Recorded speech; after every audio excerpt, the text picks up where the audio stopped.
L1 1575. 42 MHz GPS microwave carrier signal. Can be replicated, transmitted, target, and spoof anywhere by anyone. Can conjoin and work with other signals, systems, circuits. Digital phase lock loop DPLL, oscillating voltage circuit can work with our L1. While the L1 can globally select a location on Google Maps, the DPLL can detect, synchronize, lock, and once again working with the L1 can track you live in real time.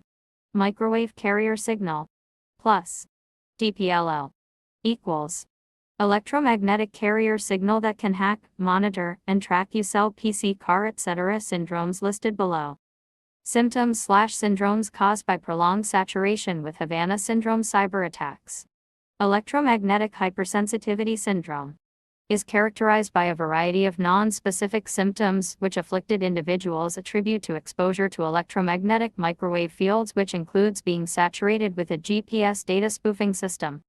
The symptoms most commonly experienced include dermatological symptoms, redness, tingling, burning sensations, and itching, as well as neurogenic and vegetative symptoms, vertigo, fatigue, tiredness, concentration difficulties, memory loss, headaches, body pain, lethargy, tinnitus, ringing in the ear, dizziness, nausea, heart palpitations, heart arrhythmia, nausea, digestive disturbances, anxiety.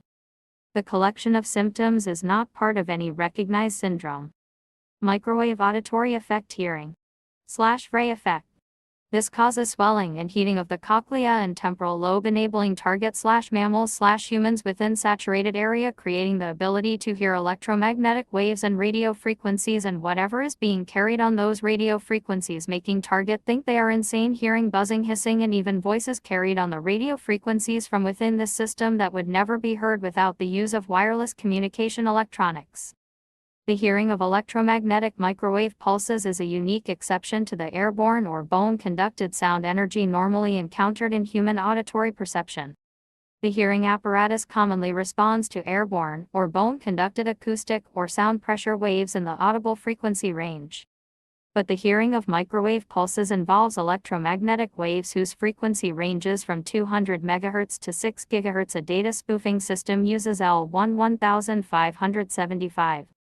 42 MHz, which is well within the range for microwave auditory effect hearing. GPS data spoofing being a L1 1575.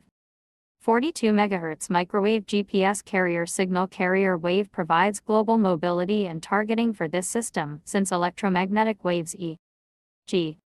light are seen but not heard. The report of auditory perception of microwave pulses was at once astonishing and intriguing. Moreover, it stood in sharp contrast to the responses associated with continuous wave microwave radiation. Experimental and theoretical studies have shown that the microwave auditory phenomenon does not arise from an interaction of microwave pulses directly with the auditory nerves or neurons along the auditory neurophysiological pathways of the central nervous system. Instead, the microwave pulse, upon absorption by soft tissues in the head, launches a thermoelastic wave of acoustic pressure that travels by bone conduction to the inner ear. There, it activates the cochlear receptors via the same process involved for normal hearing. Aside from tissue heating, microwave auditory effect is the most widely accepted biological effect of microwave radiation with a known mechanism of interaction, the thermoelastic theory.